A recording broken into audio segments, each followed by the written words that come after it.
চলুন আজ একটা মজার ইংরেজি শব্দ শেখা যাক মিনিস্কিউ। শব্দটা সহজে মনে রাখতে চলেন একটা ছোট্ট গল্প শুনে আসি। আচ্ছা, খুব ছোট কোনো জিনিস, ধরুন একটা পিঁপড়ে, এটাকে ইংরেজিতে কি বলা যায়? এই যে মেয়েটা, এর নাম রিনা। ও রাতের আকাশের একটা সুন্দর ছবি আঁকছে। কিন্তু ছবিটাকে একদম পারফেক্ট করতে ছোট্ট একটা তারা আঁকা বাকি ছিল। আর ওই ছোট্ট তারাটাকে বোঝানোর জন্যই দারুণ একটা শব্দ হল মিনিস্কিউল। মাইনাসকিউল মানে হল খুবই ছোট, আকারে হোক বা পরিমাণে, একদম রিনার ওই তারাটার মতো। ব্যাপারটা আরও পরিষ্কার হবে যদি এর উল্টোটা দেখি। মিনিস্কিউলের বিপরীত হল গারগ্যানচুয়েন, মানে বিশাল।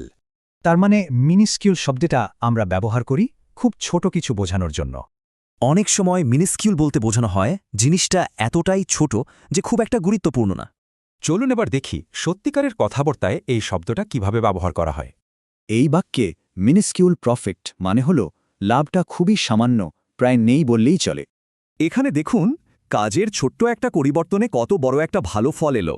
একজন বিজ্ঞানী ডেটার মধ্যে মিনিস্কিউল একটা পরিবর্তন খেয়াল করলেন, যা থেকে একটা বিশাল আবিষ্কার হলো। তার মানে কি মিনিস্কিউল মানেই সবসময় গুরুত্বহীন? না, ঠিক তা না। চলুন দেখি। তো ব্যাপারটা হল মিনিস্কিউল জিনিস কখনো নগণ্য, আবার কখনো খুবই গুরুত্বপূর্ণ হতে পারে। আমাদের গল্পের রিনার কথা মনে আছে? ওর মিনিস্কিউল তারাটাই কিন্তু ছবিটাকে দারুণ বানিয়েছিল। আচ্ছা, তাহলে মিনিস্কুল শব্দটা নিয়ে যা যা শিখলাম একবারে দেখে নিয়ে চলেন। এর মানে একদম ছোট। এটা আমরা আকার বা কোনো ডিটেলস বোঝাতে ব্যবহার করি। আর হ্যাঁ, ছোট জিনিসও কিন্তু বড় প্রভাব ফেলে।